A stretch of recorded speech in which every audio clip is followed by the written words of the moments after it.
And I myself am also not perfect. I have also still many things to work on.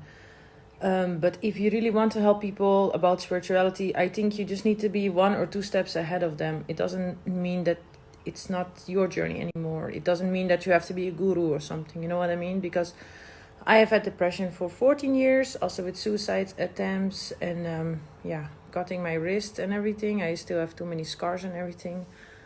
I had panic attacks. I still have panic attacks. Last time with my sister-in-law in her house, again I have panic attacks. So, I am also suffering from anxiety. It's not that I don't have any issues or something. I really want you to know that you don't think that I am like pain-free or something. I'm also sometimes crying and suffering. But I'm trying to study about what's going on, and I really want to share it so I can also take away a little bit of your pain from other people. Bye. I had a black dog. His name was Depression. Whenever the black dog made an appearance, I felt empty and life just seemed to slow down. He could surprise me with a visit for no reason or occasion. The black dog made me look and feel older than my years. When the rest of the world seemed to be enjoying life, I could only see it through the black dog. Activities that usually brought me pleasure suddenly ceased to. He liked to ruin my appetite. He chewed up my memory and my ability to concentrate. Doing anything or going anywhere with the black dog required superhuman strength. At social occasions, he'd sniff out what confidence I had and chase it away. My biggest fear was being found out. I worried that people would judge me. Because of the shame and stigma of the black dog, I was constantly worried that I'd be found out. So I invested vast amounts of energy into covering him up. Keeping up an emotional lie is exhausting. Black dog could make me think and say negative things. He could make me irritable and difficult to be around. He would take my love and bury my intimacy. He loved nothing more than to wake me up with highly repetitive and negative thinking. He also liked to remind me how exhausted I was going to be the next day. Having a black dog in your life isn't so much about feeling a bit down, sad or blue. At its worst, it's about being devoid of feeling altogether. As I got older, the black dog got bigger and he started hanging around all the time. I'd chase him off with whatever I thought might send him running. But more often than not, he'd come out on top. Going down became easier than getting up again.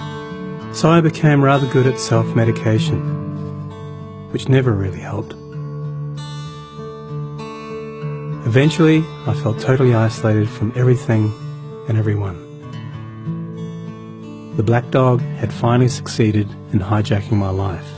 When you lose all joy in life, you can begin to question what the point of it is. Thankfully, this was the time that I sought professional help. This was my first step towards recovery and a major turning point in my life. I learned that it doesn't matter who you are, the black dog affects millions and millions of people. It is an equal opportunity mongrel. I also learned that there was no silver bullet or magic pill. Medication can help some, and others might need a different approach altogether. I also learned that being emotionally genuine and authentic to those who are close to you can be an absolute game changer. Most importantly, I learnt not to be afraid of the black dog, and I taught him a few new tricks of my own. The more tired and stressed you are, the louder he barks, so it's important to learn how to quiet your mind.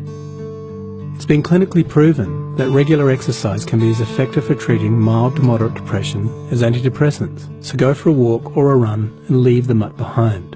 Keep a mood journal. Getting your thoughts on paper can be cathartic and often insightful. Also keep track of the things that you have to be grateful for.